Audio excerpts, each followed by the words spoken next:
Okay, let's unpack this. Imagine your entire bloodstream, right? All 5 liters flowing through you right now. Hmm.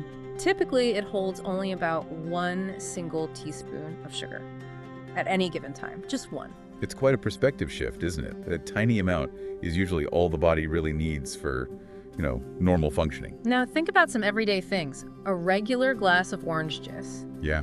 That can easily have 6 times the sugar that's normally in your entire blood volume. Wow, 6 times. Okay. And a single average muffin, we're talking maybe 17 times that baseline amount. Those comparisons really starkly highlight how much added sugar we often consume in one hit compared to what the body actually keeps circulating. Exactly.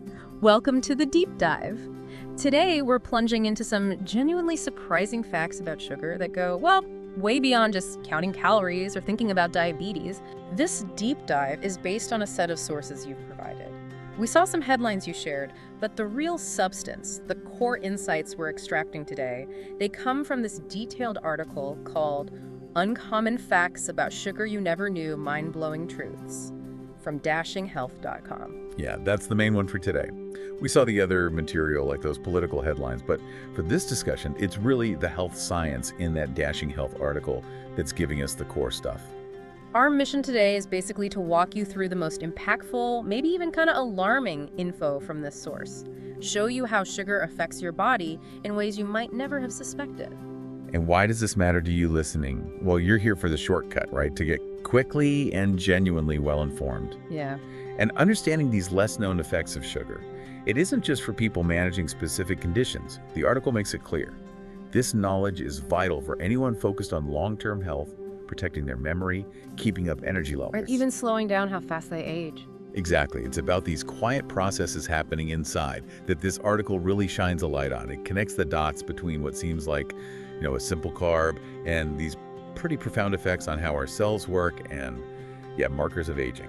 Okay, so let's jump into the core science then. Starting with something the article calls sugar's sticky problem. It talks about a process called glycation. Yes, glycation. The source uses this analogy of maple syrup, describing how sugar gets sticky once it enters the body. Okay. But unlike syrup you can just wash off your hands, this stickiness happens inside. You can't just rinse it away. It's a chemical thing. So it just glues itself onto stuff like permanent glue? Is that Essentially, yeah. Glycation is this chemical reaction where sugar molecules, mainly glucose, bind onto proteins or lipids in your body. And the key thing is, this happens without needing an enzyme to help. Meaning it's kind of uncontrolled. So it's a bit of a spontaneous process when there's enough sugar around. Yeah. If your blood sugar spikes, there's more sugar available to just stick. And why is sugar sticking to our proteins such a big deal? Proteins are like our fundamental building blocks, right? Exactly. Proteins make up pretty much everything: skin, organs, muscles, enzymes, antibodies, you name it. When sugar binds to them, it actually distorts their shape and structure. Oh. Think of trying to use a key that's got a blob of dry glue on it. It just won't fit the lock or work properly. Right. Okay. So a spike in blood sugar means more sugar available to stick. And over time, this leads to widespread protein malfunction. The article describes it as kicking off this cascade of trouble. Okay, so sticky sugar leads to damaged, malfunctioning proteins, and this process leads to something with a rather intense name, according to the source. It does. These damaged proteins, they don't just sit there harmlessly. They transform into these harmful compounds called advanced glycation end products, AGs for short. AGs, okay. And the article gives them this nickname, gerontotoxins. Geros, meaning old age. So old age toxins, that sounds pretty definitive. It is. The source explains AGs are highly reactive molecules, basically toxic byproducts of this whole glycation mess. They're major contributors to systemic inflammation and oxidative stress throughout the body. Which basically speeds up cell damage. Exactly. And yes, driving premature aging. That nickname, gerontotoxin, is, well, scientifically earned, unfortunately. And these AGGs aren't just vaguely aging everything. They seem to have specific targets, like our brains. Absolutely. The article really highlights the profound impact of AGs on brain tissue. What's particularly striking is the statistic they mentioned, showing that the brains of individuals affected by Alzheimer's disease contain 3 times more AGs than healthy brains. 3 times more? Wow. That's not a small difference. Not at all. And the source even cites a Dutch neurobiologist, D.F. Swab, who's described Alzheimer's as essentially a severe form of brain aging that's partly driven by this AG's buildup. But hang on, you don't need to have a diagnosis like Alzheimer's to feel these effects, right? The article makes a point that this is happening kind of along a spectrum. Crucially, yes. That's a really important point the source emphasizes. Studies show that even non-diabetic adults, people without diabetes, if they have higher AGE levels, show tangible impacts. Like what? Well, they experience faster rates of cognitive decline, they perform worse on memory and learning tests, and they even show reduced activity in genes that are essential for brain growth and long-term health. Okay, this raises a huge question then. If people without diagnosed blood sugar problems are showing cognitive effects from higher AGEs, how do we even track this process? What about someone with seemingly normal blood sugar? Right, and that's where the article points to your internal tracker, the hemoglobin A1C test. Ah, the A1C, usually for diabetes, right? Commonly, yes. But the source positions it as this powerful proxy, a way to track your long-term blood sugar exposure, and directly related to that, the rate of glycation happening throughout your body. Because A1C measures how much sugar has literally stuck to your red blood cells over their lifespan, which is about 3 to 4 months. Correct. And interestingly, the article notes that elevated blood sugar actually shortens the lifespan of these red blood cells, sometimes by as much as 25%. Really? Yeah, so a higher A1C means more sugar has been sticking to proteins and for longer periods over time. It indicates a higher burden of glycation and potentially faster biological aging overall. So a higher A1C isn't just a diabetes risk factor. The source is suggesting it's an indicator of how much sugar gluing is happening inside you, correlating directly with aging speed and cognitive decline. Exactly. This is fascinating because it implies the damage isn't only happening at diagnostic thresholds, but it's sort of continuous. Precisely. It's not like an on-off switch. Think of it more like a dimmer switch. Yeah. It influences the rate of age-related decline even at levels we might think are perfectly normal. Wow. And this damage isn't just in the brain. Glycation's impact is widespread. It affects almost every system in the body, from your skin, the most visible organ, to internal powerhouses like your heart, your liver, kidneys, even your bones. The article had a great line about skin. If you're buying expensive skincare but ignoring sugar, you might be wasting your money. Yeah, because glycation directly attack collagen and elastin, the very proteins those fancy creams are supposed to help. AGEs make these fibers stiff, leading to loss of elasticity, discoloration, brittleness, basically wrinkles and dullness. Sugar essentially works against everything anti-aging skincare tries to achieve from the inside out. It's an inside-out attack. Okay. And it's not just skin deep, right? The heart and blood vessels are major targets too. Huge targets. Chronic glycation significantly contributes to atherosclerosis. That's the hardening and narrowing of arteries. AGs damage the delicate lining of blood vessels. They trigger inflammation, oxidative stress. All the bad stuff for heart health. Pretty much the primary drivers of high blood pressure and heart disease. Your whole circulatory system becomes less flexible, more brittle over time. And our detox systems. Liver and kidneys, do they take a hit? They absolutely do. Glycation can impair how liver enzymes function, contributing to things like non-alcoholic fatty liver disease and insulin resistance. Okay. And in the kidneys, the buildup of AGEs and the damage to those tiny blood vessels responsible for filtering your blood. Those are significant factors in the progression of kidney disease, especially common in people with long-term high blood sugar. What about something like your eyes? The article mentioned cataracts. That seems specific. Yes, the eyes are particularly susceptible. They contain proteins that are just really prone to glycation. And the source shares this truly shocking statistic from lab studies. Go on. Animals exposed to chronically high blood sugar developed cataracts in just 90 days. 90 days. That's incredibly fast for something we usually think takes years and years to develop. It really underscores just how quickly high sugar exposure can damage sensitive tissues through this glycation process. It's why people with diabetes have up to a 5 times higher risk of developing cataracts. Their lens proteins are just constantly getting glycated. Wow. And even our skeleton isn't safe. Nope. We often think of bones as just calcium, right? But they have this protein matrix, mainly collagen. Glycation weakens this matrix. It's not brittle. Exactly. Yeah. More brittle, increasing the risk of osteoporosis and fractures. And the article points out that even in people without diabetes, higher A1C levels are linked to lower bone mineral density. Okay, wow. So summing up this whole section then, the article is strongly suggesting that glycation impacts pretty much every major organ system. Right. And markers like A1C, even if they're not in the diabetic range, might actually be indicators of your biological aging speed across the board. That's a really significant shift in how we might view blood sugar control, isn't it? Not just about managing a specific disease, but potentially about actively slowing down age-related decline throughout the entire body. Yeah. And this brings us back to that critical point about normal blood sugar levels. The source discusses a study by a Dr. Agnes Flo that specifically looked at healthy individuals. None were diabetic or pre-diabetic. Okay, so people who, on paper, looked totally fine. What did they find in that group? This is interesting. What's fascinating and maybe a little worrying is that within that normal A1C range, they found a clear link for every 0.6% increase in A1C. Which isn't a huge jump. Not at all. For every 0.6% increase, participants recalled 2 fewer words on a standardized verbal memory test.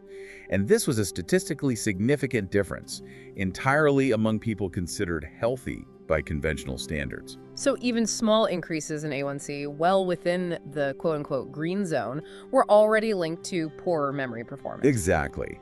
And the brain scans they did provided a possible why. Individuals with higher A1C, again even within that normal range, showed statistically smaller volumes in the hippocampus. The memory center of the brain. The memory center. Shrinkage there is directly associated with cognitive impairment. So this study, as the article highlights, really drives home the point. Our brain health seems to be sensitive to blood sugar levels even before they reach levels that would get you diagnosed with anything. Right. It suggests that what we currently consider safe or normal levels might still be contributing to this sort of quiet, long-term erosion of cognitive function. It certainly makes you rethink what optimal blood sugar really is beyond just avoiding a diagnosis. Absolutely. It prompts us to think about long-term health and cognitive resilience in a different light. And speaking of brain erosion, the article draws this really vivid parallel between plaque in your teeth and plaque in your brain. Ah, right. It makes the connection that just as sugar feeds the bacteria that cause dental plaque, it might also directly contribute to the buildup of amyloid plaques in the brain, a key feature of Alzheimer's disease. And the source presents this not just as an idea, but with some experimental data. Yes, not just a loose analogy. They mention a study using a technique called a glucose clamp in mice. What's that? It lets researchers precisely control the mice's blood sugar levels, raise them for a period. What was shocking was that a short-term spike in blood sugar just 4 hours long. Just 4 hours, like after a big sugary meal. Exactly that kind of spike. It was enough to trigger a significant increase in amyloid beta production in the mice brains. And amyloid beta is the stuff that clumps up in Alzheimer's. That's the protein fragment that clumps together to form those harmful plaques. And the increase was substantial. How much? Young mice saw amyloid beta levels jump by 25% after that short spike. Older mice, a startling 40% increase. 40% from just one spike. Wow. And again, the article notes this is comparable to the kind of glucose spike a person might experience after a high-carb sugary meal, even if they aren't diabetic. And if that happens repeatedly, day after day, meal after meal. Exactly, that's the implication. The conclusion from the researchers, which the source highlights, was that these repeated glucose spikes could actually initiate and accelerate the buildup of amyloid plaque. And this wasn't just in diabetic mice. No, crucially, it wasn't dependent on the mice being diabetic models. The elevated blood sugar itself seemed to drive the increase in amyloid beta. And there was a quote from the study cited in the article. Yeah, it really ties it together. Plaques in the hippocampus are likely modulated by blood glucose levels. It connects the memory issues we talked about, the A1C link, and the actual physical plaque buildup into one pretty concerning picture. It really underscores that intimate connection between what you eat and the literal structure and function of your brain over time. Definitely. Okay, let's switch gears slightly, but stay on consumption. The article makes a strong case that it's not just a lack of willpower making us overeat sugar. It's the sugar itself doing something to us. This is a critical point the source emphasizes. Added sugar, especially the kind in processed foods, is chemically engineered, essentially, to hijack your brain's reward system. So? It triggers a release of dopamine, that feel-good neurotransmitter, in a way that the body can become dependent on. It's similar mechanistically to how addictive substances work. And the more you have, the less sensitive you get, so you need more for the same buzz, leading to cravings and eating too much. Yes, exactly. Tolerance and dependence. And the article also discusses the food industry's concept of the bliss point. Bliss point sounds nice, but probably isn't. Right. It's the scientifically calculated optimal ratio of sugar, salt, and fat in a processed food product. It's designed to make it taste impossibly good, as they say, but also, crucially, to bypass your body's natural signals of fullness and satiety. So they literally engineer food to make you want to keep eating it, even if you're physically full or not even hungry anymore. It's using biochemistry to override your natural physiology. The source explains that unlike nutrients the body recognizes as filling, like protein or fat, added sugar doesn't really satisfy hunger. In fact, it stimulates it. Well, it causes those blood sugar spikes and crashes, which themselves drive cravings. Plus, it suppresses leptin, that's the hormone that tells your brain you're full. Oh, wow. And at the same time, it stimulates ghrelin, the hormone that signals hunger. So you get less I'm full signal and more I'm hungry signal. Which creates that vicious cycle. Eat sugary food, feel hungry again soon after, crave more sugar. It's like a biochemistry-driven trap. Absolutely. And the source even cites the scientific consensus that the safest amount of added sugar we can consume, purely from a health perspective, is basically 0. Which brings us to a huge practical problem. How do you possibly achieve 0 or even close to it when, as the article highlights, the food industry seems to be actively trying to hide sugar from you? This is a really crucial section for practical takeaways. The source, drawing on work by researchers like Dr. Robert Lustig, states there are over 56 unique names used to disguise sugar on food labels. 56 different names for sugar. That's incredible. That feels very intentional. Well, according to the source, it is. It's described as a deliberate strategy. Manufacturers know consumers are getting wise and looking for sugar high up on the ingredient list. So they spread it out? Exactly. By using multiple different names for sugary ingredients, breaking up the total sugar content into smaller amounts each, and scattering these different forms throughout the ingredient list, they can often list plain sugar lower down, or maybe not at all, making the product seem less sugary than it actually is. So it's like a shell game on the label. Precisely. And the article lists a bunch of common culprits you might see and not immediately recognize as just sugar. Things like cane juice, fructose, dextrose, malt, sucrose, glucose solids, lactose, date sugar. Okay, some of those sound obvious, but Like maltodextrin, corn syrup, brown rice syrup, barley malt, agave syrup, maple syrup, molasses, coconut sugar, fruit juice concentrate, honey. wow. Many of those sound like they could be natural or even marketed as healthier alternatives. And that's often part of the masking effect.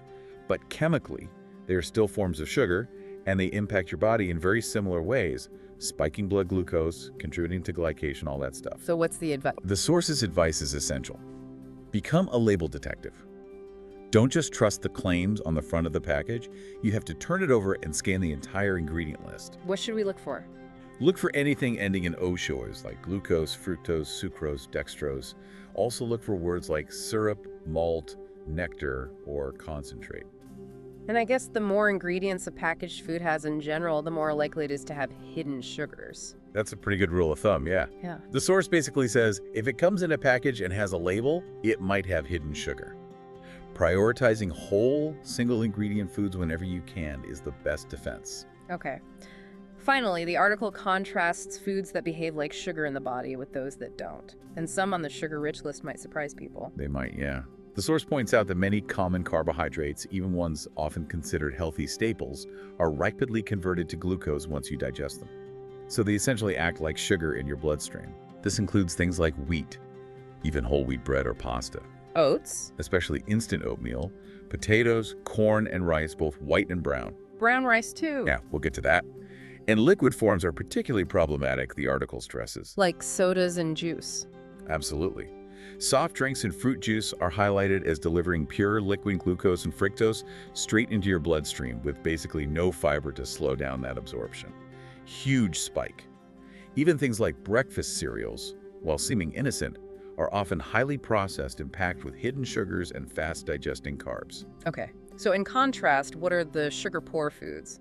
The ones that help stabilize blood sugar and support health. Right. These are the foods naturally low in or free from sugar, usually rich in healthy fats, protein, fiber, vitamins, minerals. The source lists examples like grass-fed beef, almonds, avocados, fatty fish like salmon, poultry, leafy greens like kale and spinach, and eggs. And the idea is that replacing the sugar-rich foods with these can have a big positive impact. A profound impact on metabolic health, yes. Stabilizing blood sugar, reducing glycation, providing real nutrients. The article also quickly touches on a couple of common questions people have, like that brown rice versus white rice thing for blood sugar. Right. According to the source, neither is really ideal if your primary goal is consistent blood sugar management. They both still cause pretty significant glucose spikes for most people. The article suggests limiting both and maybe preferring alternatives like cauliflower rice, quinoa in moderation, or lentils. Okay. And the role of exercise versus diet for weight loss. What's the take there? The point made is very direct. Exercise is undeniably vital for overall health, building muscle, longevity, mental health, all crucial things. Yeah. But when it comes to weight loss specifically, diet is the primary driver. You can't outrun a bad diet. That's exactly how the source puts it, especially one high in sugar. The calories add up too fast, and the hormonal effects work against you. And this last statistic from the article about sugary beverages. Yeah. It's really, really impactful. It is. It cites research indicating that nearly 200,000 deaths per year globally are linked to the consumption of sugar-sweetened beverages. 200,000 deaths a year from sugary drinks. Yeah, and what's truly shocking is the comparison the source makes to put that number in context. What's the comparison? That's 7 times more deaths per year linked to sugary drinks than were attributed to global terrorism back in 2015. 7 times more, wow. That number alone really puts the scale of this issue into a different kind of perspective. It absolutely does. It highlights the often underestimated cumulative impact of seemingly small everyday choices, like just grabbing a soda or a juice. Okay, so let's quickly summarize the absolute key takeaways from this deep dive into the source material. What are the most critical points you should really carry with you after hearing all this? Okay, first, understand that even blood sugar levels considered normal can impact your memory and brain structure over time. It's not just about avoiding diabetes. Second, glycation and those toxic byproducts, the AGEs, they aren't just abstract concepts. They're active processes driving inflammation, oxidative stress, and premature aging throughout your body, affecting everything from skin to bones. Third, those sugar spikes, even short ones after a meal, can directly increase the harmful amyloid beta protein in your brain. That potentially accelerates Alzheimer's risk, even if you don't have diabetes. Fourth, overeating sugar isn't just about willpower, it's biochemistry. Sugar is often engineered into food specifically to hijack your brain's reward system and override your natural fullness signals. Fifth, remember the food industry uses dozens, maybe over 56, hidden names for sugar. You have to become a label detective and read ingredient lists carefully to know what you're actually consuming. And finally, liquid sugar, like in sodas and juices, is particularly dangerous. That annual death toll linked to sugary beverages is staggering and underscores their profound negative impact. Yeah, the central message from the source really isn't about blame or extreme restriction necessarily. It's about awareness. Understanding how sugar works biochemically, how it's hidden in our food supply, and its widespread effects allows you to make truly informed choices. And replacing those sugar-rich, processed foods with nutrient-dense, sugar-poor whole foods is presented as one of the most powerful things you can do for your long-term health, from your brain all the way down to your bones. This entire deep dive, all these insights, were based on that incredibly informative article from dashinghealth.com titled Uncommon Facts About Sugar You Never Knew, Mind-Blowing Truths. Right. And if you want to read the full article yourself, dig into the details, see the studies they cite, we highly recommend it. Just click on the link located right below this video. It's definitely worth the read if this discussion sparked your interest. And please, while you're down there clicking the link, maybe take a moment to hit like on this video, leave a comment with your thoughts, and subscribe to our channel. It really helped us keep bringing you more educational health videos like this one. So, considering how everywhere hidden sugar is, how it's literally designed sometimes to bypass our biological brakes, and its quiet yet profound impact on pretty much every part of our being, our brain health, our skin, our bones, our organs. It makes you wonder, doesn't it? What if the biggest health challenge many of us face isn't some complex, mysterious disease down the road, but rather the insidious, everyday choices we make about something as seemingly simple, as seemingly innocent as sugar, often without even realizing the true extent of its power over our biology?